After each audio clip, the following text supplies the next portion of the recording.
حیلہ بینہم و بین ما یشتہون، جو ان کی تمنا خواہشیں تھیں ان کے اور اب ان کے درمیان میں ایک آڑ آ جائے گی، جو کچھ وہ چاہتے تھے، جو پاور، جو عیش و آرام، یہ وہ، اب ایک آڑ آ گئی درمیان میں، اب اس کو اب وہ سب بھی اس سے کٹ چکے، ختم ہو گیا۔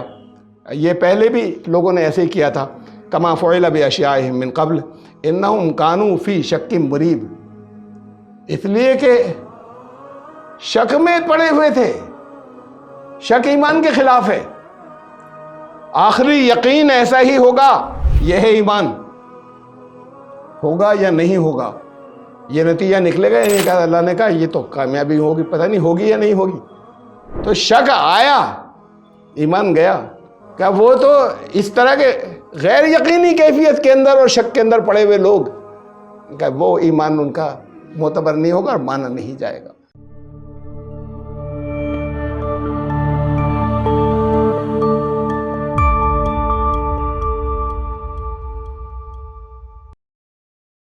Subscribe the channel and press the bell icon to get an update. اعوذ باللہ من الشیطان الرجیم، بسم اللہ الرحمن الرحیم۔ وَكَذَّبَ الَّذِينَ مِن قَبْلِهِمْ وَمَا بَلَغُوا مِعْشَارَ مَا آتَيْنَاهُمْ فَكَذَّبُوا رُسُلِي فَكَيْفَ كَانَ نَكِيرِ۔ جو ان سے قبل لوگ تھے انہوں نے بھی جھٹلایا، اور حالانکہ یہ ان کے 10ویں حصے کو بھی نہیں پہنچے جو ہم نے انہیں دیا تھا، تو میرے رسولوں کو انہوں نے جھٹلایا، تو پھر دیکھو کہ جو برائی تھی یا میری ناپسندیدگی تھی اس کا انجام کیا ہوا۔ آج کی آیت، یہ آج کا درس شروع ہو رہا ہے آیت نمبر 45 سے سورہ سبا کی 34-45، اور انشاءاللہ آج امید یہ ہے کہ یہ سورہ سبا ختم ہو جائے گی۔ اس سے پہلے تذکرہ چل رہا تھا کہ تم ان کو وارننگ دو جنہیں اس سے قبل وارننگ نہیں دی گئی ہے، ان کو ڈراؤ جن کے پاس ان سے پہلے کوئی ڈرانے والا نہیں آیا۔ آیت یہ تھی، اور بہت تفصیل سے میں نے اس کو لیا تھا، اس آیت کو، کہ اس کا کل مفہوم یہ ہے کہ وہاں قریش اور کچھ وہ قبائل بھی تھے جو حضرت اسماعیل علیہ السلام کی نسل میں سے چلے آ رہے تھے۔ تو بہت پہلے حضرت اسماعیل تو آئے تھے وہاں اس قوم کے اندر، لیکن وہاں اور قومیں بھی تھیں، صرف یہی نہیں تھے، دوسری اور قومیں بھی آ کر وہاں جب آبادی تھی تو آباد ہوئی تھیں۔ ان کے لیے اس کا مفہوم یہ تھا آیت کا کہ ان کے پاس اس سے قبل کوئی نہیں آیا، اور قریش اور ایسے قبائل جو حضرت اسماعیل کی نسل سے تھے، ان کے لیے اس کا وہ مفہوم ہے جو عام لوگ سب لیتے رہے ہیں، کہ بہت لمبے عرصے سے کوئی نہیں آیا تھا، بہت طویل عرصے سے۔ سیدنا اسماعیل علیہ السلام کے بعد پھر درمیان میں بنی اسرائیل کے اندر نبی آتے رہے، لیکن بنی اسماعیل میں پھر آخر میں حضرت محمد صلی اللہ علیہ وسلم کی بعثت ہوئی۔ اور یہ بھی ذہن کے اندر رکھیں کہ جب خطاب آپ سے ہے، اس قوم کو ڈراؤ جن کے پاس تم سے قبل کوئی ڈرانے والا نہیں آیا، کوئی وارننگ دینے والا نہیں آیا۔ تو یہ لوگ جو یہاں پر جو بڑی تعداد میں ہے، جو اصلاً اگر کسی نبی سے رشتہ جوڑا جائے تو حضرت نوح علیہ السلام سے جڑتا ہے جا کر، قوم نوح۔ تو یہ وقفہ تو اس سے بھی زیادہ لمبا ہے، حضرت اسماعیل سے بہت پہلے کبھی حضرت نوح، اور رسول اللہ صلی اللہ علیہ وسلم سے بہت بعد آج کے لوگ۔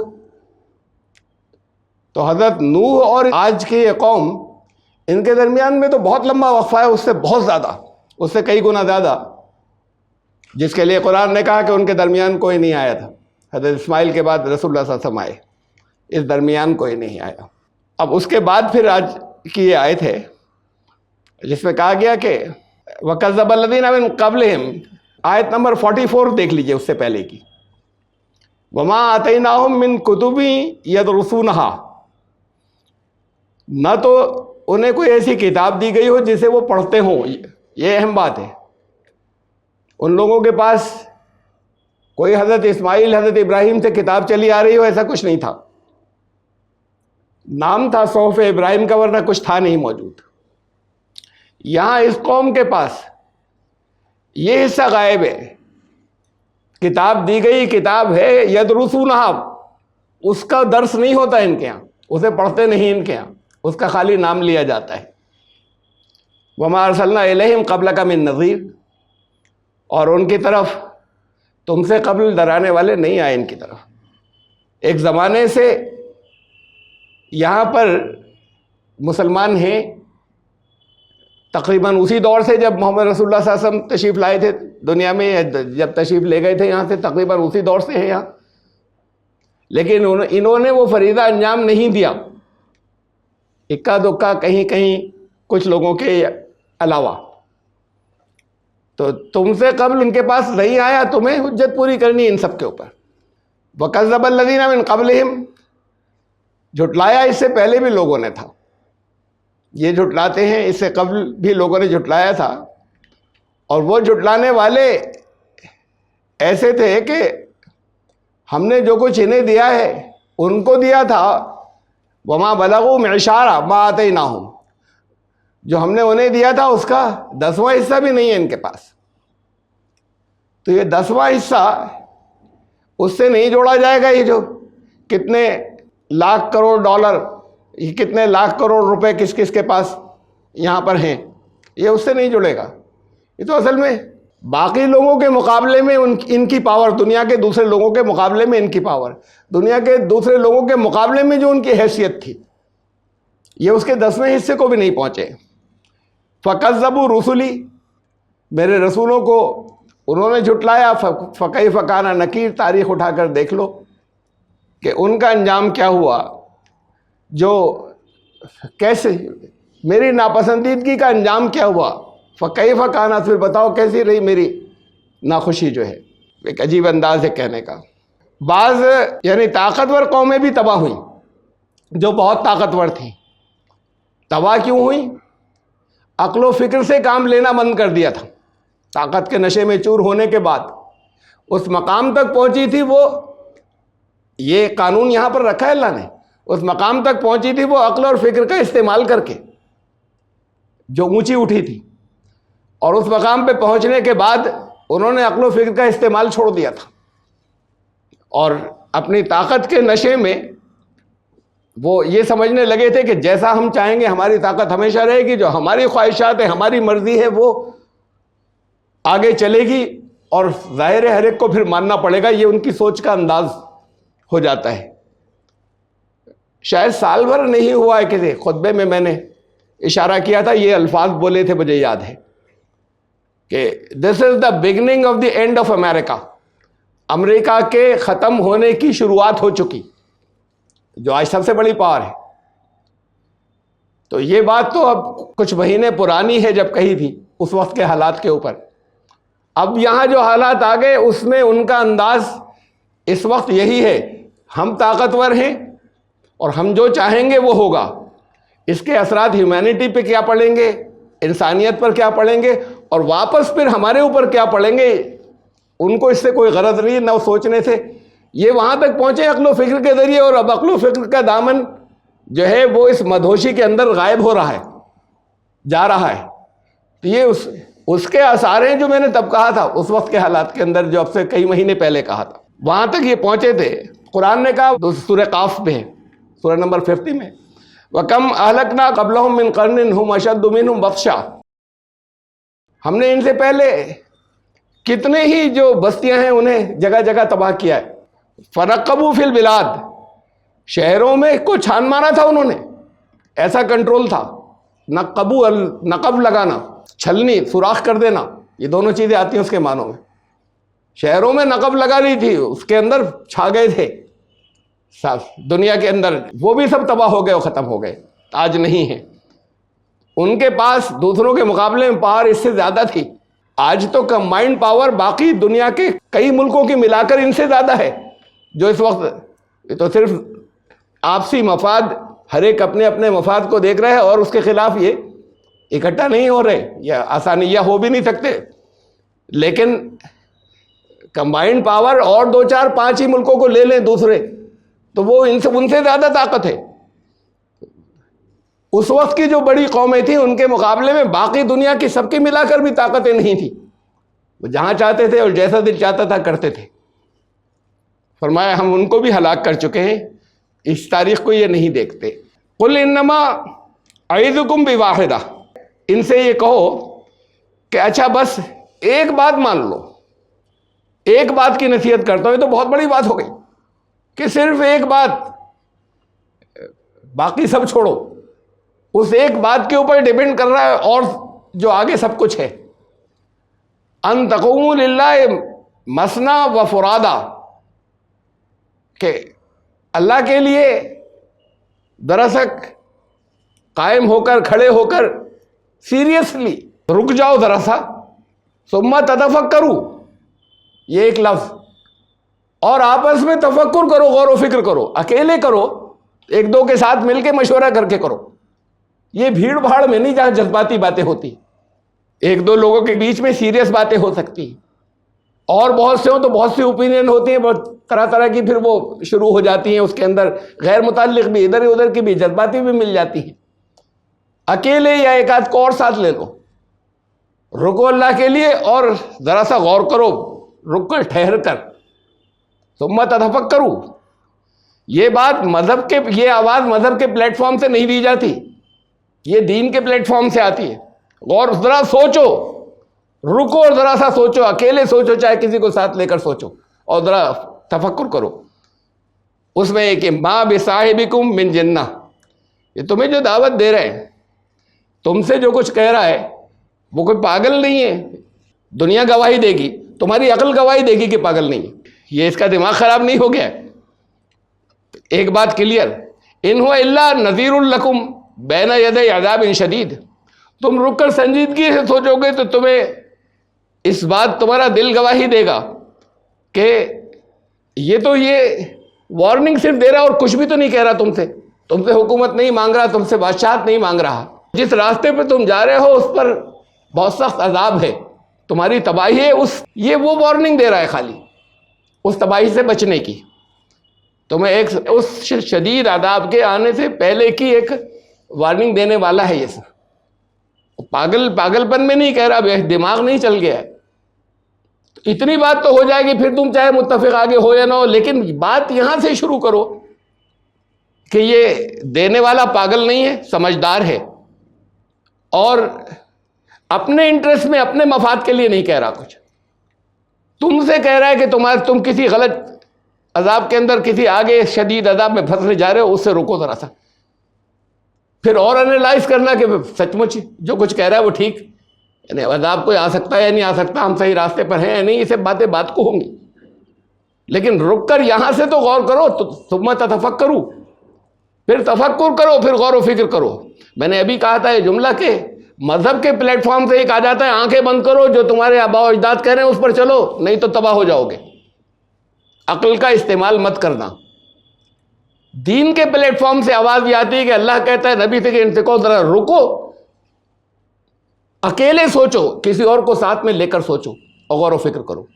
یہ تمہارا جو آباء و اجداد کا طریقہ ہے جو چلا آ رہا ہے، اس میں ممکن ہے کہ تباہیاں ہوں، اس پر قائم رہو گے تو وہ تمہیں وہاں صحیح راستے کے اوپر نہیں لے جائے گا۔ یہ تفکر کرنے سے تو معلوم ہوگا، جب کوئی غور و فکر نہیں کرے گا تو ہر ایک سمجھے گا، جو الگ الگ گروہ ہیں، الگ الگ سوچ والے، کہ ہم جا رہے ہیں صحیح راستے پر ہدایت کے اور صحیح انجام کو پہنچ جائیں گے، باقی سب تباہی کی طرف جا رہے ہیں۔ جب طرح طرح کی یہ یہاں پر آئیڈیالوجیز موجود ہیں، ہر ایک یہ سمجھ رہا ہے، تو ایسا نہیں کر سکتے کہ رک کر سوچے کہ یہ نہیں ہو سکتا کہ سب صحیح راستے کے اوپر جا رہے ہیں۔ تمہارے اندر کچھ اپنے غلطیاں ہو سکتی ہیں، نہیں ہمارے آباء و اجداد سے یہی چلا رہا ہے دین حق یا راستہ حق کا، تو اس راستے کے اوپر ایسے اگر جب سوچو گے، وہ اسی پہ قائم رہو گے، تو پھر ہو سکتا ہے تمہارے لیے وہ تباہی کا راستہ ہو۔ وَإِذَا قِيلَ لَهُمْ تَعَالَوْا، یہاں ابھی اس پر اتنی یہ غور و فکر والی بات پر ابھی ایک بات یاد آ گئی۔ اسی شہر میں رامپور میں آپ کی جامع مسجد کے اس وقت جو امام صاحب ہے، ان کا ایک مجھے ابھی 2 دن پہلے ایک ریل تھی، وہ دکھائی گئی، اب مجھے بتائی گئی، پھر میں نے کہا سنے، جب رامپور کے کچھ سے ہی متعلق بات کہی، ویسے تو میں سنتا نہیں، منع کر دیتا ہوں کہ ہٹاؤ اسے، میرے پاس وقت نہیں ہے۔ تو وہ یہ بیان کر رہے تھے کہ یہ غور و فکر کرنے والوں کو دیکھو، کبھی ایک راستے پہ جاتے ہیں، پھر کبھی کسی دوسرے گروپ میں چلے جاتے ہیں، پھر کسی دوسرے گروپ میں چلے جاتے ہیں. یہ ایسے ملے گا جنت کا راستہ؟ جنت کا راستہ تمہارے آباء و اجداد سے چلا آ رہا ہے. جو تمہارے آباء و اجداد سے راستہ حق کا ہے اس پر ڈٹے رہنا بس. یہ غور و فکر والے سب تباہ ہو جائیں گے جتنے کر رہے ہیں. ہم ان اسلاف پہ نام لیا مولانا وجید الدین صاحب کے چلے آ رہے ہیں، وہی راستہ حق کا ہے. میرا نام لیا کہ یہ عبداللہ تاریخ لے جائیں گے جنت میں تمہیں، تو جنت کا راستہ وہ ہے مولانا وجید الدین صاحب والا، اس کو پکڑے رہو بس. قرآن کیا کہہ رہا ہے؟ اور کتنی جگہ اس بات کو منع کیا ہے کہ آباء و اجداد کے چکر میں مت پڑنا. وہ قابل مبارکباد ہیں جنہوں نے 3 گروپ بدل لیے، 3 سوچیں بدل لی. یہ ایوولوشن کا پروسیس ہے، غور و فکر کر کے نہیں. ابھی اس میں بھی کچھ کمی ہے تو اس کمی کو چھوڑ کر کچھ اور. یہ ہم اپنی کمیاں چھوڑتے چلے جائیں گے اور بڑھتے چلے جائیں گے حق کے. ایسا نہیں ہوگا کہ میں نے کئی باتیں کہی تھی اس سے رجوع کر لیا، آپ سے 25 سال پہلے 30 سال پہلے 2-4 باتوں سے رجوع کیا، اس لیے کہ غور و فکر کے بعد معلوم ہوا کہ نہیں اس کو ٹھیک کرنا ہے. یہ اس وقت کی سوچ تھی کہ ایوولوشن کا، یہ ارتقاء کا، یہ بڑھنے کا، اوپر اٹھنے کا راستہ ہے. یہ جمود کا راستہ نہیں ہے. اس میں معلوم نہیں کہاں کہاں کیا گڑبڑ ہو گئی ہے. اور قرآن کہتا ہے کچھ تمہارے آباء و اجداد، ہو سکتا ہے ان سے کچھ غلطیاں ہوئی ہوں، اگر انہوں نے محنت کی تھی، غور و فکر کیا تھا، بہت اچھے ہیں، اللہ کے یہاں بہت مقبول ہوں گے، اور کچھ غلطیاں رہ گئیں، ان غلطیوں کو اللہ تعالیٰ ڈھک دے گا. وہ بھی اگر ایسے ہی چلے آ رہے تھے دوسروں کی غلطیاں لیتے ہوئے تو وہ نہیں ڈھکی جائیں گی، اور کچھ غور و فکر نہیں کیا تھا. تو یہ دلیل نہیں ہے کہ صاحب وہ جو ہمارے اتنے بڑے بڑے چلے آ رہے تھے خبردار غور و فکر مت کرنا. تو یہ خالص قرآن کے خلاف راستے کی تقریریں کر رہے ہیں. ان کے آباء و اجداد میں سے جن کے یہ نام لے رہے ہیں، جن کے اسلاف کے جن کے نام لے رہے ہیں، اور نام لیا مولانا وحید الدین صاحب کا، وہ تو منہ پھیر لیتے تھے جب فوٹو کھینچتا تھا. تو کم سے کم منہ تو پھیرتے تھے، کہتے تو تھے زبان سے کہ نہیں مت کھینچو، لوگ کھینچ لیتے تھے. یہ انہوں نے جامع مسجد کے پلیٹ فارم سے ریلیں بنوانی شروع کی، برا نہیں ہے. اور تباہی کا معیار یہ نہیں ہے جو میں کہہ رہا ہوں، نہ حق کا معیار ہے وہ ہے جو وہ کہہ رہے ہیں. معیار اللہ کا کلام ہے، اس سے روک رہے ہیں، غور و فکر سے روک رہے ہیں. اللہ کا کلام یہ کہتا ہے کہ جتنے جاندار ہیں وہ کیڑوں مکوڑوں سمیت، اس میں بدترین مخلوق انسانوں میں کے لوگ ہیں، وہ عقل سے کام نہیں لیتے. ان شر الدواب عند اللہ، اللہ کے نزدیک ان سب میں جتنے جاندار ہیں اس کے بدترین جو ہیں، سب سے برے اس میں انسانوں میں سے نکلیں گے، کیڑے مکوڑوں میں سے بھی برے وہ ہیں جو عقل سے کام نہیں لیتے. قرآن کہتا ہے کہ جہنم کے لیے پیدا کیا گیا ہے ان لوگوں کو جنہوں نے عقل سے کام نہیں لیا. وَلَقَدْ ذَرَأْنَا لِجَهَنَّمَ كَثِيرًا مِنَ الْجِنِّ وَالْإِنسِ، انسانوں جنوں کی بڑی تعداد ایسی ہے کہ جن کو یہ سمجھ لو کہ جہنم کے لیے پیدا ہو گئے، اس لیے کہ لَهُمْ قُلُوبٌ لَا يَفْقَهُونَ بِهَا، قلوب ہیں تفقہ نہیں کریں گے، غور و فکر نہیں کریں گے. اللہ کا کلام دیکھو اور سنو، غور کرو. وہ کہہ رہا ہے جس نے نہیں کیا وہ جہنمی ہوگا، جہنمی وہ ہوگا. تم کہہ رہے ہو اللہ کے کلام کی طرف سے کر لو آنکھیں بند، جو پیچھے سے چلا رہا ہے اسے لیتے چلو، وہ حق ہے. حق کی یہ دلیل دیکھیے، قرآن میں نے چند جگہ رکھی، قرآن نے 6 جگہ کہا ہے. سورہ مائدہ کی آیت 104، وَإِذَا قِيلَ لَهُمْ تَعَالَوْا إِلَىٰ مَا أَنزَلَ اللَّهُ وَإِلَى الرَّسُولِ، جب ان سے کہا جاتا ہے کہ آؤ اس پر جو اللہ نے نازل فرمایا اور جو رسول کی طرف نازل ہوا، قَالُوا حَسْبُنَا، کافی ہے، ما وجدنا علیہ آبانا، ہمیں جو کچھ اپنے اسلاف سے ملا ہے ہمارے لیے وہ کافی. یہ مت دکھاؤ ہمیں قرآن حدیث، اس کی باتیں مت کرو، ہمیں اسلاف سے جو چلا رہا ہے وہ کافی ہے. اولو کان آباؤہم لا یعلمون شیئا ولا یہتدون، چاہے یہ جن آباء و اجداد کی بات کر رہے ہیں، جن اسلاف کی بات کر رہے ہیں، چاہے ان کے علم میں کمی ہو اور چاہے وہ صحیح راستے پر بالکل نہ ہو، تب بھی بس ایسے ہی چلتے چلے جائیں گے. میں نہیں کہہ رہا کہ مولانا وحید الدین رحمۃ اللہ علیہ کے صحیح راستے پر نہیں تھے. ہر انسان میں کچھ غلطیاں کمیاں ہو سکتی ہیں علمی طور پر، پرفیکٹ کوئی نہیں ہوتا نبیوں کے علاوہ. میں تو اس اصول کی بات کر رہا ہوں جو قرآن کہہ رہا ہے. نہ معلوم کتنے ایسے ہوں گے جو صحیح راستے پر نہ ہوں، جن آباء و اجداد کی پیروی کرتے چلے جا رہے ہیں. کون صحیح تھا کون غلط تھا طے یہاں سے ہوگا، کسوٹی یہ بنے گی. اور دیکھیے سورہ بقرہ، وَإِذَا قِيلَ لَهُمُ اتَّبِعُوا مَا أَنزَلَ اللَّهُ، جب ان سے کہا جاتا ہے اللہ نے جو نازل فرمایا، یہ اللہ کا کلام قرآن، اس کی اتباع کرو. قالوا بل نتبع ما الفینا علیہ آبانا، کہیں گے کہ نہیں، ہمیں تو اتباع پیروی اس کی کرنی ہے، وہ جو چلا رہا ہے ہمارے آباء و اجداد اسلاف سے، اس کی کرنی ہے. اللہ نے جو نازل فرمایا یہ تو مت دکھاؤ ہمیں. آگے فرمایا اسی آیت کے اندر، اولو کان آباؤہم لا یعقلون شیئا، چاہے عقل سے کام نہیں لیا ہو ان کے اسلاف و آباء و اجداد نے، تب بھی یہ اسی کے پیچھے چلے جا رہے ہوں گے. وہ اپنے پیچھے والوں کی وہ کرتے چلے آئے ہوں تقلید، اور انہوں نے خود عقل سے کام نہیں لیا، یہ بھی یہی کرتے جائیں گے. ولا یہتدون، اور ہو سکتا ہے کہ وہ سیدھے راستے کے اوپر نہ ہوں. سورہ لقمان آیت نمبر 21 31-21. تو وَإِذَا قِيلَ لَهُمُ اتَّبِعُوا مَا أَنزَلَ اللَّهُ قَالُوا بَلْ نَتَّبِعُ مَا وَجَدْنَا عَلَيْهِ آبَاءَنَا. یہ تو وہی ہے جو پیچھے سے میں سناتا چلا رہا ہوں، الفاظ وہی ہے کہ جب کہا جاتا ہے کہ اللہ کے کلام کی اتباع کرنا، تو وہ کہتے ہیں کہ ہمیں تو وہی کرنا ہے جو ہمارے اسلاف آباء و اجداد سے ملا ہے. اولو کان الشیطان یدعوہم الی عذاب السعیر، بہت سخت الفاظ استعمال کیے. چاہے اس راستے کے اوپر، چاہے وہ شیطان ان کو بھڑکتی بھی آگ کی طرف بلاتا رہا ہو. میں پھر یہ کہہ رہا ہوں کہ میں نہیں کہہ رہا کہ ان کے اسلاف کے لیے یہ بات والی بات، لیکن اصل بات تو یہ اصول ہے جو قرآن بار بار کہہ رہا ہے. جو الگ الگ بہت سے گروہ ہیں، ان میں ہو سکتا ہے ایسے بھی ہوں کہ جو آگ کی طرف بلانے والے رہے ہوں، جن کے جو اپنے پیروں سے کہتے رہے ہمارے اسلاف کے راستے پہ چلنا تو سیدھے جنت میں جاؤ گے. یہ سب غور و فکر کرنے والے جہنمی ہیں. تو قرآن یہ کہہ رہا ہے تفکر کی یا غور و فکر کی باتیں، بلکہ قرآن نے تو یہاں تک کہا کہ رسول اللہ صلی اللہ علیہ وسلم نے کہا کہ میں انا و من اتبعنی، میں اور جو بھی میری اتباع کرنے والے ہیں وہ رہیں گے اس راستے کے اوپر، یا کھلے دلیلوں کے راستے کے اوپر رہیں گے جو میری اتباع کرنے والے ہیں. اور میں خود بھی یہی کرتا ہوں. قرآن نے عقل و فکر کی بات، یہ تو عقل و فکر کی بات اس جگہ پر تھی کہ بات اس آیت سے شروع ہوئی تھی جہاں یہ کہا کہ دیکھو غور کر لو، میں کوئی پاگل تو نہیں ہوں، اسے سمجھ لو. اب تمہیں عقل و فکر کے راستے پر کی طرف بلا رہا ہوں، تفکر کرنے کے لیے تم سے کہہ رہا ہوں غور کرو. پاگل کے ساتھ کیا ہوتا ہے؟ غور و فکر نہیں کر سکتا، وہ نہیں کر سکتا غور و فکر.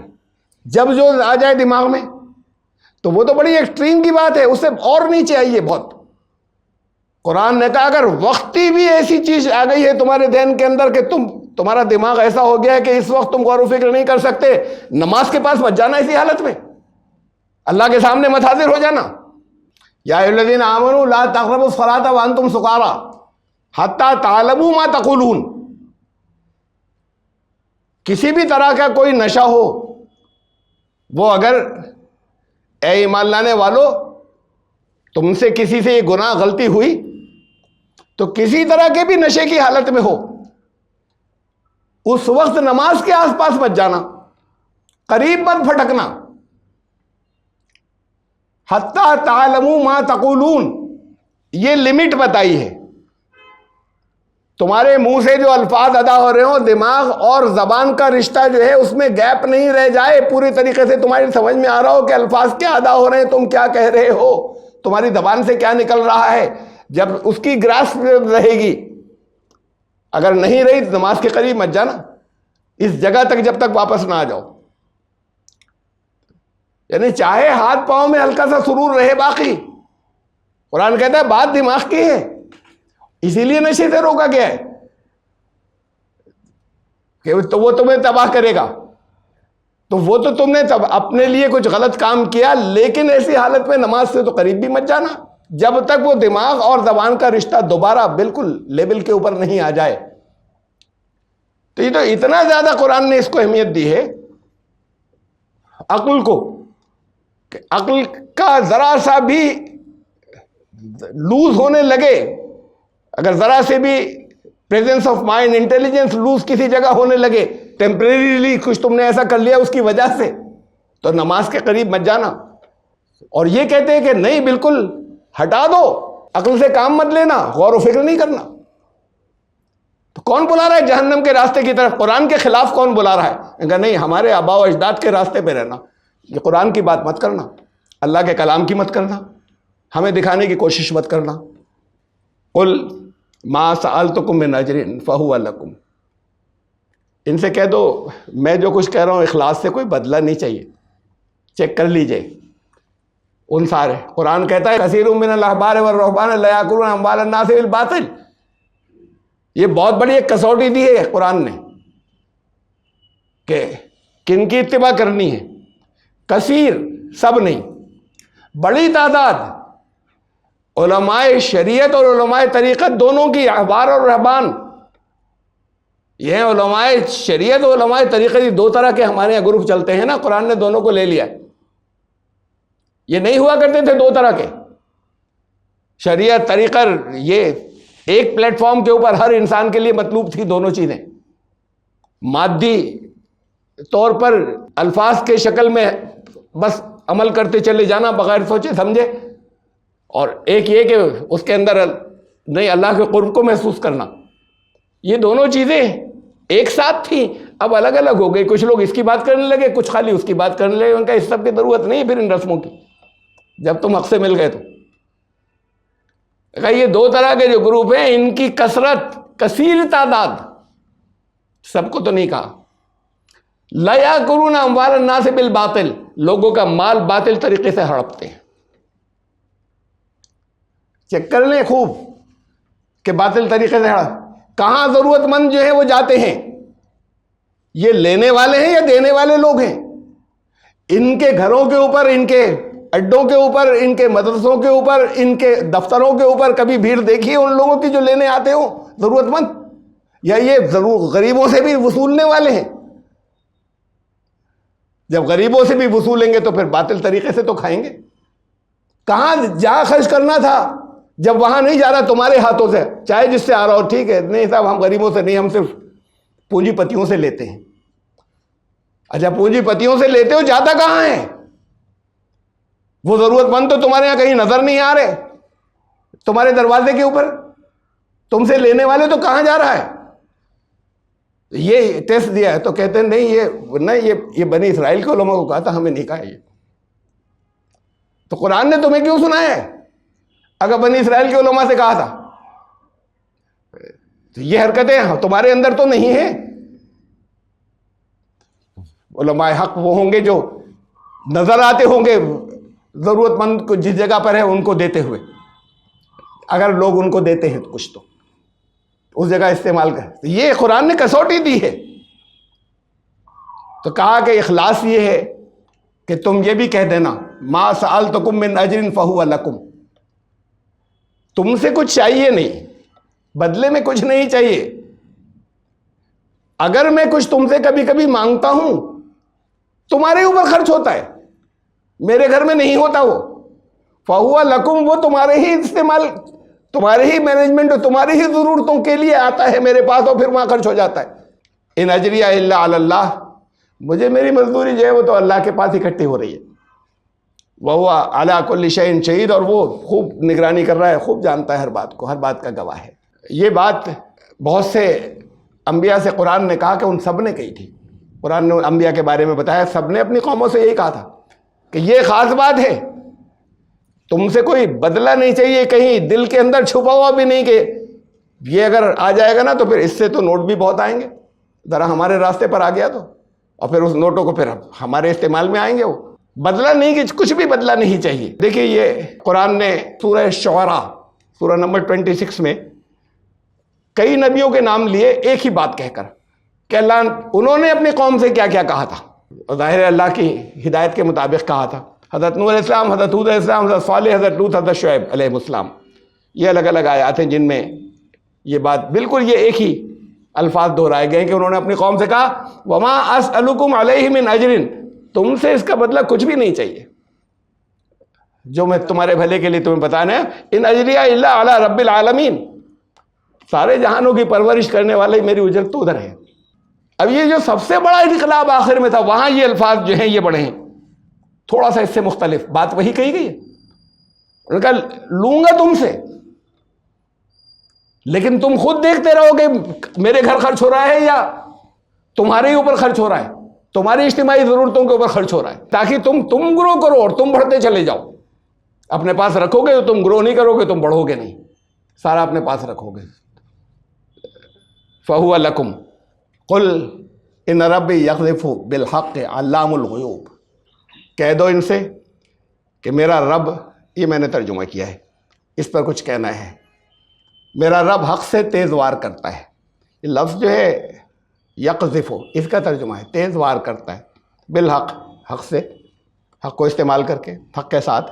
علام الغیوب، جانتا ہے جو کچھ بھی دوسروں کی نظروں کے سامنے نہیں، چاہے وہ مستقبل میں ہو چاہے اب ہو. اس پہ ترجمے آپ کو بہت سے دکھانا چاہتا ہوں میں کہ لوگوں نے بہت اس لفظ کے، اور سب صحیح ہیں اپنی جگہ، مطلب ترجمہ جہاں تک زبان کا سوال ہے صحیح ہے سارے، لیکن اس جگہ کیا مناسب تھا یا نہیں تھا کنٹیکسٹ کے اندر، تو لوگ کیا ترجمہ، ہماری بڑی تعداد کیا کرتی رہی ہے. چند لیے میں نے. مولانا محمود الحسن وہاں سے شروع کیا ہے. ہندوستان کے اندر سب سے پہلا جو اردو ترجمہ آیا وہ شاہ عبد القادر رحمۃ اللہ علیہ کا تھا. شاہ عبد القادر رحمۃ اللہ علیہ کا ترجمہ تقریباً لفظی تھا، اور اس کے بعد پھر اس کو تھوڑا سا زبان کے اعتبار سے، بول چال کے اعتبار سے تھوڑا سا امپروو کیا، اسی ترجمے کو لے کے مولانا محمود الحسن نے جو ترجمہ کیا. اس ترجمے کی تشریح یا تفسیری نوٹ جو لکھے ہیں شبیر احمد عثمانی رحمۃ اللہ علیہ نے. ترجمہ یہ اردو میں تھا، ہندی اور انگلش میں نے کی ہے. اردو میں انہوں نے لکھا تو کہہ میرا رب پھینک رہا ہے، یقذف، سچا دین بالحق، میرا رب پھینک رہا ہے سچا دین، اور وہ جانتا ہے چھپی چیزیں. پرانے زمانے کی زبانیں، پرانے دور کی. اس کی تفسیر میں وہاں پر ایک فٹ نوٹ کا اشارہ لگا کر شبیر احمد عثمانی رحمۃ اللہ علیہ نے اس کی تشریح لکھی کہ پھینک رہا ہے سے مطلب اوپر سے وہی اتر رہی ہے اور دین کی بارش ہو رہی ہے. اس کا یہ مطلب ہے.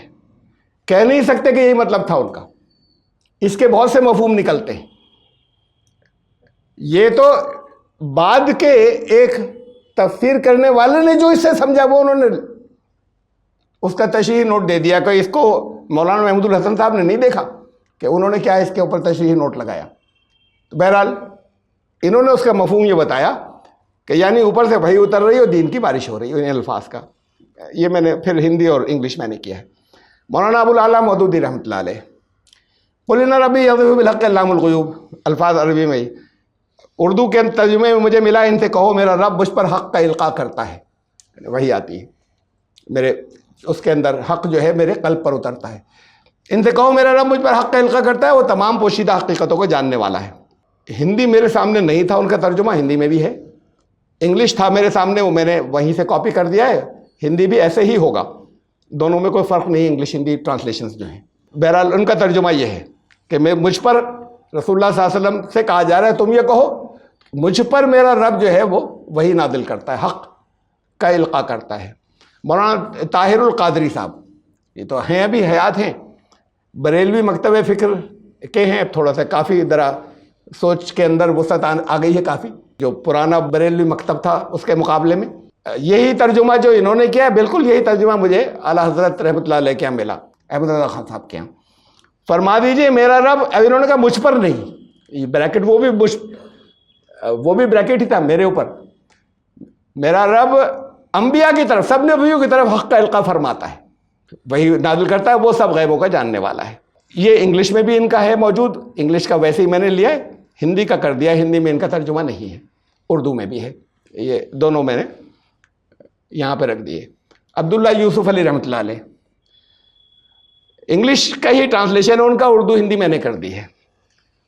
اور ان کا ٹرانسلیشن کو اللہ نے اتنی مقبولیت عطا کی کہ دنیا میں سب سے زیادہ ان کا چل رہا ہے. تھوڑے سے ماڈیفیکیشن کے بعد سعودی عرب گورنمنٹ جو پھیلاتی ہے انہوں نے کچھ ماڈیفائی، بیسیکلی ان کا ٹرانسلیشن لیا ہے، اس میں کچھ اپنے ماڈیفیکیشنز کیے ہیں.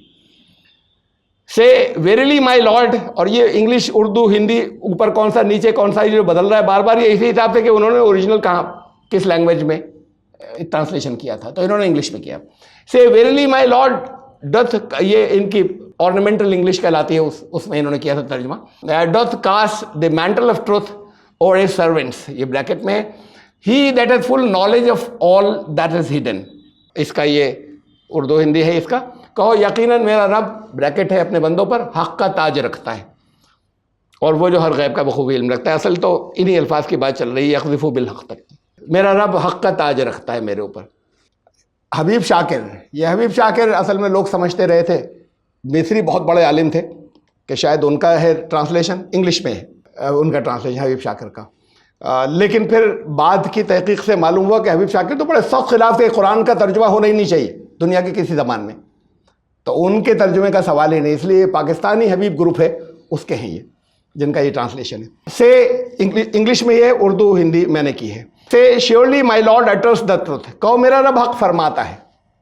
یہ بات کے الفاظ سے مطلب نہیں, اصل تو ہم اسی کو چیک کر رہے ہیں. یغذف بالحق, اٹرس دا ٹروتھ, میرا رب حق فرماتا ہے.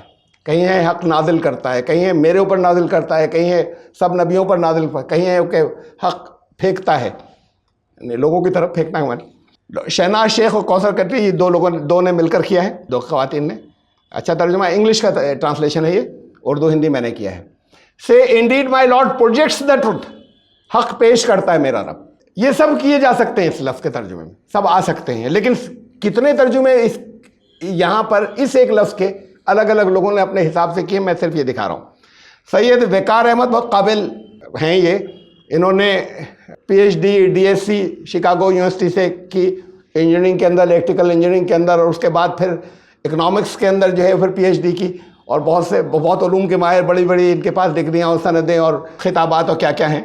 تو یہ انگلش ٹرانسلیشن ہے ان کا.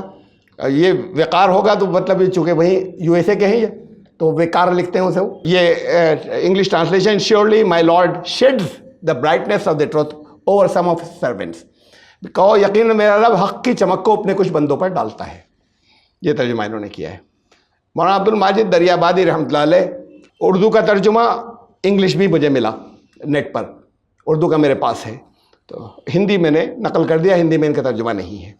آپ کہہ دیجئے میرا پروردگار حق کو غالب کرتا ہے, بالکل مختلف اسٹینس ہے, میرا پروردگار حق کو غالب کرتا ہے. قل ان ربی یغذف بالحق علام الغیوب. مولانا احمد علی لاہوری رحمۃ اللہ علیہ, کہہ دو میرا رب سچا دین برسا رہا ہے. یہ ٹرانسلیشن جو ہے یہ, اب اسے دیکھیے ذرا سا یہاں پر, مولانا عبد الماجد دریابادی کے یہاں بھی انہوں نے تو اردو میں کیا تھا, بات کو کسی نے انگلش میں کیا, اپنی سمجھ سے بالکل بدل دیا, چینج کر کے اپنا جو وہ سمجھتے تھے کہ یہ صحیح ہے وہ انہوں نے انگلش ٹرانسلیشن کر دیا. یہ ٹرانسلیٹرز کو نہیں کرنا چاہیے. مولانا عبد الماجد دریابادی خود بھی اچھی انگلش جانتے تھے, لیکن انہوں نے نہیں دیکھا یہ بات کو کسی نے کیا ہے, یہ بالکل اس سے ڈیفرنٹ ہے. وہ کرتے تو وہی کرتے, میرا رب حق کو غالب کرتا ہے, انہوں نے کیا تھا اردو میں. انگلش میں ہے verily my lord hurleth the truth. Hurl کہتے ہیں کسی چیز کو پھینکنا, جیسے پتھر پھینکنا, تیر پھینکنا, تیزی کے ساتھ میں کہیں اگر کسی جگہ سے کوئی چیز جائے, کی جائے, مطلب ایسی نہیں جائے, پھینکی جائے تو اسے, تو میرا رب حق کو تیزی سے جیسے پھینکتا ہے سچائی کو, تو انہوں نے ہرل کا لفظ استعمال کیا ہے, حق کو غالب کرتا ہے, ہٹا دیا. انہوں نے سوچا کہ یہ تو غلط ہے, تو انہوں نے ترجمہ یہ بھی کیا, لوگوں نے ٹرانسلیشن کرنے والوں نے اوریجنل کو جگہ جگہ صحیح کرنے کی کوشش کی ہے. یہ یہاں پر بھی ہے مولانا احمد علی لاہوری کا, ان کا ترجمہ اردو میں ہے, کہہ دو میرا رب سچا دین برسا رہا ہے. ترجمہ کیا my lord cast the truth, اس کا raining the truth, raise the truth, showers the truth, اگر برسا رہا ہے کہ ترجمہ کرتے ہیں انگریزی کے اندر تو یہ بالکل الگ ہے کاسٹ دا ٹروتھ. اچھا یہ کاسٹ لفظ جو ہے دو آئے ہیں بہت زیادہ, جو انگلش ٹرانسلیشن میں نے دیکھے بہت زیادہ, سب سے زیادہ جو انگلش ٹرانسلیشن نے کہیں ہر لفظ یوز کیا ہے, میں نے کہا جیسے پتھر پھینکنا یا تیر پھینکنا, تیزی کے ساتھ میں کوئی چیز پھینکنا, ہر یہ بہت لوگوں نے کیا انگلش والوں نے. اور کاسٹ کے تقریباً 22 معنی ہیں, کاسٹ بہت لوگوں نے لکھا ہے. یہ اداکاروں کی کاسٹ کیا ہے, آپ جانتے ہیں نا کاسٹ بولا جاتا ہے, فلاں اس کے ڈرامے کی کاسٹ کیا ہے, ان کی کاسٹ بنا لو, کاسٹنگ کر رہے ہیں. کاسٹ اسے بھی کہتے ہیں سانچے کو, یہ سانچا ہے کاسٹ, اسے سانچا کہتے ہیں انگریزی کے اندر. Cast the light over his face, اس کے منہ کے اوپر روشنی ڈالی. کاسٹ لفظ کے casting the vote, vote cast کرو. کم سے کم 22 ترجمے ہیں اس کے, اس لفظ کے. اب جنہوں نے جو لفظ کاسٹ کیا ہے ان کا اپنے ذہن میں کیا مفہوم تھا ہر ایک کا میں نہیں سمجھ سکتا کہ کیا کیا ہے، لیکن کاسٹ بہت لوگوں نے ترجمہ کیا ہے. بہرحال کاسٹ دا ٹروتھ، اور یہ انہوں نے ان کا اوریجنل کا ترجمہ نہیں کیا بلکہ اپنا لکھ دیا. ایک مولانا عبد الاحمد علی لاہوری والوں کا بھی یہاں بھی ایسی ہوا ہے. مولانا وحید الدین خان کے جو انگلش ترجمہ ہے، مولانا وحید الدین خان تو خود بھی انگریزی میں لکھتے تھے، انگلش جانتے بھی تھے. ان کا جو انگلش ٹرانسلیشن ہے وہ یہ ہے، ان کا جو ہندی ترجمہ میرے پاس ہے اس سے میں نے نقل کیا. آپ کہہ دیجئے میرا رب سچا دین برسا رہا ہے. اردو میں بھی یہی ہوگا، میرے سامنے نہیں تھا. میرا رب سچا دین برسا رہا ہے. انگلش میں ہے مائی لارڈ ہرلس فورتھ دا ٹروتھ، اور بلکہ اور انہوں نے ہرلس فورتھ کہہ دی، پھینکتا ہے ایٹ فالسہڈ، باطل کے اوپر پھینک کے مارتا ہے. تو اب انگریزی والے نے سوچا کہ یہ مولانا نے غلط کیا ہے، انہوں نے اپنا لکھ دیا اس کے اوپر. اور وہ مولانا کے نے سرسری دیکھا ہو یا نہ دیکھا ہو، انگلش ٹرانسلیشن میرا کیا ہوا ہے، بہت سی جگہوں پہ کیا ہوگا. تو جو تھے وہ جو بھی قابل تھے انہوں نے سوچا کہ ابے بہت سے ہیں، یہ آپ اس کو وہی رہنے دو، آپ کریکشن کیوں کر رہے ہو اگلے آدمی کا، کہ لوگ سمجھیں گے ان کا ٹرانسلیشن یہ ہے. بہرحال یہ ہوتا رہا ہے. تدبر قرآن مولانا امین احسن اصلاحی صاحب، میرے نزدیک یہ سب سے صحیح تھا ترجمہ جتنے تھے ایکوریسی کے حساب سے. میرا رب حق کو انہوں نے بریکٹ میں لکھا ہے، یہی جیسے میں نے نقل کیا ہے، باطل پر مارے گا. اردو میں یہ ہے ترجمہ ان کا، انگلش ہندی میں نہیں ہے. میرا رب حق کو باطل پر مارے گا، مارے گا بھی کیا جا سکتا ہے چونکہ مغارے یعنی جو ٹینس ہے یہاں پر عربی کے اندر، اور مارتا ہے، یہ دونوں صحیح ہیں. میرا رب حق کو باطل پر مارتا ہے یا مارے گا. قل ان ربی یقذف بالحق، اور میں نے بھی یہی لیا ہے. الفاظ مختلف ہیں. حق کو تیز وار کرتا ہے، ہرل پھینکنا، اور لیکن کئی باطل کے اوپر تیز وار کرتا ہے. لیکن زیادہ میرے نزدیک الفاظ کا استعمال ہے مختلف، ورنہ یہ ٹرانسلیشن جو ہے سینس کے حساب سے مولانا امین احسن اصلاحی صاحب والا ہی ہے. انہوں نے جو غامدی جاوید احمد غامدی صاحب ہیں، انہوں نے بھی ایگزیکٹ وہی کیا ہے جو ان کے استاد کا ہے، انہیں وہ استاد کہتے ہیں مولانا امین احسن اصلاحی صاحب رحمۃ اللہ علیہ کو. تو جاوید احمد غامدی صاحب نے بھی وہی کیا ہے. اب اس میں اس ٹرانسلیشن میں جو بل نغذف، یا یہ وجہ اس کی میں بتا رہا ہوں کیوں. اتنے بہت سے ترجمے آپ کو میں نے دکھائے الگ الگ سینس کے. وہی نازل کرتا ہے، اتارتا ہے، پیش کرتا ہے، پرستت کرتا ہے، کہتا ہے، حق فرماتا ہے، طرح طرح کے. باطل کو مارنا، کچھ پھینک کر باطل کے اوپر مارنا، اس کی دلیل یہ ہے کہ قرآن کے اندر یہ آیا ہے یہ لفظ. باقی مفسرین نے شاید اس پر غور نہیں کیا جو مولانا امین احسن اصلاحی رحمۃ اللہ علیہ نے کیا. سورہ نمبر 21 سورہ انبیاء آیت نمبر 18، بل نغذف بالحق علی الباطل. یہاں لفظ علی الباطل جو وہاں بریکٹ میں تھا وہ یہاں پر کھول دیا اللہ نے، وہاں بریکٹ میں لیا تھا. بلکہ ہم حق کو باطل پر پھینک مارتے ہیں. فَيَدْمَغُهُ، اور واضح پھینک مارنا ہی ہے. پھر فَيَدْمَغُهُ، پھر اس کا مغز، اس کا دماغ جو ہے بھیجا اس کا توڑ دیتا ہے. فَإِذَا هُوَ زَاهِقٌ، اور اس کو تو جانا ہی ہوتا ہے، ہٹنا ہی ہوتا ہے. وَلَكُمُ الْوَيْلُ مَا تَصِفُونَ، اور جو باتیں تم بناتے ہو طرح طرح کی مصنوعی، ان پر افسوس بہت. یہ چونکہ آ چکا ہے یہی لفظ نغذف بالحق، صرف علی الباطل جو ہے وہ وہاں بریکٹ میں تھا، یہاں ایسے ہے، اور پھر آگے اور وضاحت ہے کہ اس سے اس کا بھیجا ٹوٹ جاتا ہے، یعنی ختم ہو جاتا ہے بالکل باطل. تو اس لیے وہ صحیح ترجمہ ہے، ایکوریٹ. دیکھیے اس کو ذرا سا اس میں دیکھیے کنٹیکسٹ میں. یہ جو ابھی تھی نا، جو چل رہی تھی بل نغذف بالحق، یہ آیت نمبر 48 تھی، آیت نمبر 48 تھی. اب ذرا جو پہلے سے چلا آ رہا تھا اس سے ربط، یا ہم سیکوینس وہیں سے لے لیں. پھر آیت 47 میں کہا گیا تھا کہ میں تم سے کوئی اجرت، اگر تم سے کچھ لیا بھی اگر ہے تو وہ بھی تمہارے لیے، ورنہ میرا بدلہ تو اللہ کے پاس تم سے کوئی اور بدلہ نہیں مانگتا، وہ بھی تمہارے مفاد کے اوپر خرچ کرنے کے لیے تھا، تم سے اگر کبھی دینے کو کہا تو. اس کے بعد یہ سلسلہ کلام میں پھر یہ آیت آئی ہے. اخلاص کے ساتھ دعوت پیش ہو گئی، اب باطل ہٹے گا. یہ جو آیت آئی ہے، باطل اس کا بھیجا، باطل کا بھیجا توڑ دے گا حق، جب اخلاص کے ساتھ دعوت آ گئی اور دعوت سچی آ گئی. تو یہ بتایا یہاں پر اس آیت کے کہ جب ہم سیکوینس میں لے کر چلتے ہیں اسی سلسلے کے اندر، کہ تم یہ کہہ دو کہ اب میرا رب جو ہے تمہیں اخلاص کے ساتھ میں نے بتا دی، میں سے وارننگ دینے والا ہوں، تم سے کچھ نہیں چاہیے تھا، تمہیں صرف برے انجام سے بچانا تھا، یہ دیکھ لو کوئی پاگل نہیں ہوں میں. اب یہ جب بات میں نے پہنچا دی تو اب حق جو ہے وہ باطل کو ملیامیٹ کر دے گا. بل قل یہ بتا دو، قل پھر یہی کہہ دو اب ختم ہونا ہے باطل کو، اس لیے کہ میں نے پہنچا دیا اب بالکل صحیح طریقے سے، تو تم یہ کہہ دو کہ میرا رب یہ کرے گا۔ قل جاء الحق، اور کہہ دو حق آئے گا۔ وما یبدئ الباطل وما یعید، یہ وہ ہے جو میں بہت مرتبہ بتاتا رہا ہوں یا کہتا رہا ہوں مختلف جگہوں، باطل کا کوئی وجود ہی نہیں ہوتا، وجود صرف حق کا ہے۔ اللہ کی ذات حق ہے، اللہ نے باطل کو پیدا نہیں کیا ہے، تخلیق نہیں کیا ہے، اور اللہ کی ذات حق ہے، اس سے تو سب حق آیا ہے۔ باطل کا کوئی وجود ہی نہیں ہوتا، حق ہٹتا ہے تو باطل آ جاتا ہے، حق کے ہٹنے سے باطل آتا ہے، حق موجود رہے باطل نہیں گھس پاتا۔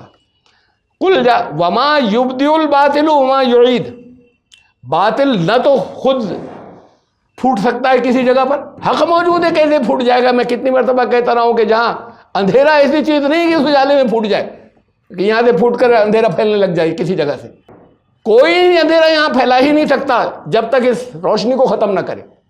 پہلے روشنی کو بند کرے گا تو اندھیرا آ جائے گا، تو روشنی جاتے ہی اندھیرا، نور جاتے ہی اندھیرا، ظلمات آتے ہیں۔ ایسے ہی حق اگر ہٹ جائے، حق قائم رہے، باطل آ نہیں سکتا، نہ جنم لے سکتا ہے، نہ حق موجود ہے، شروع میں تھا باطل تھا، حق آیا باطل گیا، اب چلا گیا، حق رکا ہوا ہے، باطل لوٹ کر نہیں آ سکتا کہ پھر آ جائے گھوم پھر کر۔ وما یعید، اس کی واپسی بھی نہیں ہو سکتی، یہ تو حق ہی ہٹے گا تو آ جائے گا، حق رہے گا تو یہ بھی بتا دو۔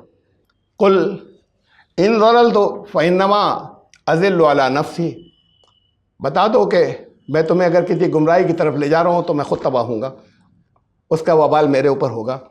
وَإِنِ اهْتَدَيْتُ فَبِمَا يُوحِي إِلَيَّ رَبِّي، اور یہ بھی کوئی میری عقل کی باتیں نہیں ہیں، تو میں صحیح راستے کی طرف لے جا رہا ہوں، اس لیے میرے رب نے بھیجا ہے، جو میری طرف وہی بھیجی گئی ہے، یہ اس کا احسان ہے، اس نے بھیجا ہے، اسی کا راستہ دکھا رہا ہوں، اسی کا بھیجا ہوا راستہ ہے۔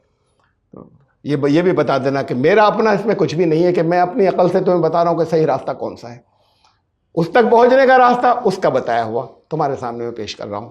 انہ سمیع قریب، اب یہ لفظ قریب اس کا الٹا ہوتا ہے بعید، قریب، دور، یہ بار بار آیا ہے، اس کے بعد یہ آخر کی آیات ہے، لاسٹ کی، اس میں 54 آیات ہیں، یہ آیت نمبر 50 ہے۔ انہ سمیع قریب، اللہ کے صفات کے اندر بالکل قریب ہی ہے، سن رہا ہے، دور سے جیسے آواز نہیں آتی نا، وہ تو ہے ہی قریب، اتنا قریب ہے کہ تم جو قریب ہوتا ہے وہ سب کچھ سنتا ہے، سن رہا ہے۔ وَلَوْ تَرَىٰ اِذْ فَزِعُوا، اب ذرا ان کی گھبراہٹیں دیکھنا، فَلَا فَوْتَ وَأُخِذُوا مِن مَّكَانٍ قَرِيب، جب انجام آئے گا، جب قیامت آئے گی، جب حشر برپا ہوگا وہاں یا یہاں، جب فیصلے ہوں گے، تو ذرا سے گھبراہٹیں دیکھنا ان کی۔ وَلَوْ تَرَىٰ، کاش تم دیکھتے اس وقت کو، اِذْ فَزِعُوا فَلَا فَوْتَ، بہت گھبرائے ہوئے ہوں گے، بچیں گے نہیں۔ وَأُخِذُوا مِن مَّكَانٍ قَرِيب، قریب سے دھر لیے جائیں گے، قریب سے دھر لیے جائیں گے، یعنی جہاں کہیں بھی ہوں گے اللہ کا قانون وہی دھر لے گا۔ ایسا نہیں کہ اب یہاں سے پولیس جا رہی ہے، ان کو ڈھونڈتی پھر رہی ہے، وہ چھپتے پھر رہے ہیں، بہت دنوں فرار ہو کے پھر آخر میں ایسا ہوا کہ وہ CCTV کیمرہ سے ہاتھ آ گئے۔ یہ اللہ کا قانون اسی جگہ دھر لے گا جس جگہ پہ جہاں کہیں ہوں گے، من مکان قریب، اپنے قریب سے ان کو دھر لیا جائے گا۔ پھر ان کی جب گھبراہٹیں دیکھنا، جب وہ وہاں دھر لیے جائیں گے جہاں سمجھ رہے ہیں بڑی دور بھاگ گئے تھے، بچ گئے تھے، تب دیکھنا گھبراہٹ کیسی طاری ہوگی۔ لہو، یہ دوسری جگہ سے میں نے ایک آیت دی ہے سورہ الرعد سے۔ قریب کا کیا؟ یہ تو تمہارے پیچھے لگا ہوا تھا اللہ کا قانون، جو تم کرتے جا رہے تھے، ہاتھ کے ہاتھ تمہارے پیچھے لگا ہوا تھا اللہ کا قانون، اور ہاتھ کے ہاتھ رزلٹ دیے تھا، جو ساتھ ہی تھا، تو پھر کہیں چلے جاؤ پکڑ تو ہو جائے گی اسی جگہ۔ لہو معقبات من بین یدیہ ومن خلفہ، ان سے کہہ دو ہر ایک کے آگے پیچھے وہ ہیں فورسز، آگے پیچھے چاروں طرف، یحفظونہ، وہ نگرانی کرتی ہیں اس کی، اس اللہ کا قانون جو ہے وہ لگاتار آگے پیچھے وہ فورسز اللہ نے رکھی، اور ان کو ہینڈل کرنے والے اوپر جو بھی اللہ کے کارکرندے ہیں ان فورسز کے اور اوپر۔ لو یحفظونہ من امر اللہ، اللہ کے حکم سے وہ سب ریکارڈ کرتی رہتی ہے، وہ سب نگرانی میں ہو۔ ان اللہ لا یغیر ما بقوم، یہاں یہ بڑی حمایت اس کے ساتھ، ان اللہ لا یغیر ما بقوم حتی یغیروا ما بانفسہم، یہ قوموں کا حال ہوتا ہے جب ان کے سوچنے کے انداز بدل جاتے ہیں، جب ان کی نفسیات بدل جاتی ہیں، تو پھر خود ان کی حالت وہ نہیں رہتی جو پہلے تھی۔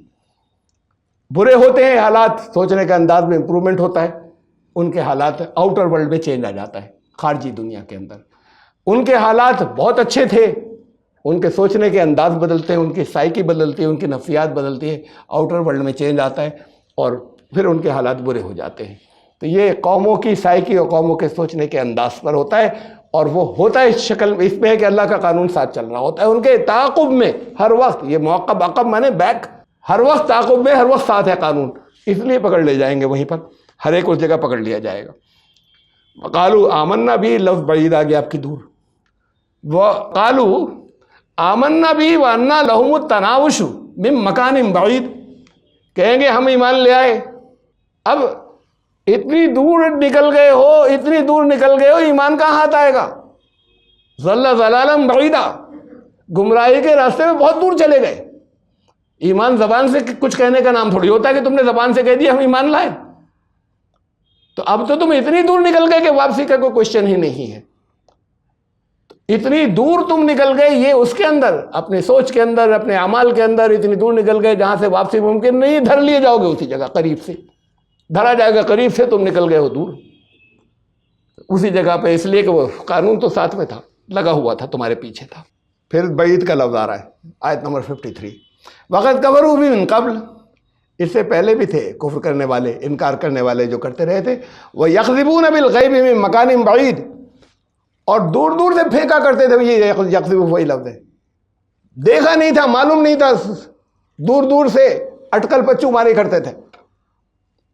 دور سے مطلب حق سے بڑے فاصلے، حق سے فکری طور پہ بڑے دور، وہاں سے اٹکل پچو، وہاں سے چیزیں جو ہیں وہ ایشو کر رہے ہیں، بغیر دیکھے ہوئے، انسین کر رہے ہیں، وہ پھینک رہے ہیں۔ بِن مکان بعید، بڑی دور دور سے، یہ کہ پکڑے جاؤ گے قریب میں، نکل گئے فکری طور پہ بہت دور جہاں سے واپسی ممکن نہیں ہے۔ اور وہاں دور سے پھر یہ ہوگا کیا؟ جب جو چیز کو تم نے ٹھیک سے دیکھا نہیں، فکری طور پہ بڑے دور نکل گئے، دیکھا تھا نہیں، غور کیا نہیں تھا، پھر بتایا جائے گا، شک تو ہوں گے۔ یہ آخری بات کہی، آخری آیت ہے، وحیل بینہم وبین ما یشتہون کما فعل بعشیاعہم من قبل، اس سے پہلے بھی لوگوں کے جو گروہ گزرے ہیں ایسے، جیسا انہوں نے کیا تھا ویسا انہوں نے کیا، کہ حیل بینہم وبین ما یشتہون، جو ان کی تمنائیں خواہشیں تھیں، ان کے اور اب ان کے درمیان میں ایک آڑ آ جائے گی، جو کچھ وہ چاہتے تھے، جو پاور، جو عیش و آرام، یہ وہ، اب ایک آڑ آ گئی درمیان میں، اب اس کو اب وہ سب بھی اس سے کٹ چکے، ختم ہو گیا۔ یہ پہلے بھی لوگوں نے ایسے ہی کیا تھا، کما فعل بعشیاعہم من قبل انہم کانوا فی شک مریب، اس لیے کہ شک میں پڑے ہوئے تھے۔ شک ایمان کے خلاف ہے، آخری یقین ایسا ہی ہوگا، یہ ہے ایمان، ہوگا یا نہیں ہوگا، یہ نتیجہ نکلے گا یا نہیں، کہا اللہ نے کہا یہ تو کامیابی ہوگی، پتہ نہیں ہوگی یا نہیں ہوگی۔ تو شک آیا، ایمان گیا۔ کہ وہ تو اس طرح کے غیر یقینی کیفیت کے اندر اور شک کے اندر پڑے ہوئے لوگ، کہ وہ ایمان ان کا معتبر نہیں ہوگا اور مانا نہیں جائے گا۔ تو وہ جب دور ان کی نظروں پہ کچھ نہیں تھا، غور کیا نہیں تھا، دیکھا نہیں تھا، کوئی بات پہنچی تو اب اس میں طرح طرح کے ڈاؤٹس ہیں کریٹ، یہ ڈاؤٹس اور کریشن آئی، اور ایمان کی ڈیفینٹ کا ہونا جو ہے وہ گیا۔ یہ بتایا سورہ حجرات کے اندر بھی شک والی بات ذہن میں آیت نہیں رہی۔ آج یہ سورہ سبا ختم ہو گئی، یہ آخری آیت تھی، انشاءاللہ زندگی رہی تو آئندہ مرتبہ، آئندہ ہفتے سورہ نمبر 35 سورہ فاطر سے شروع کریں۔ سبحان ربک۔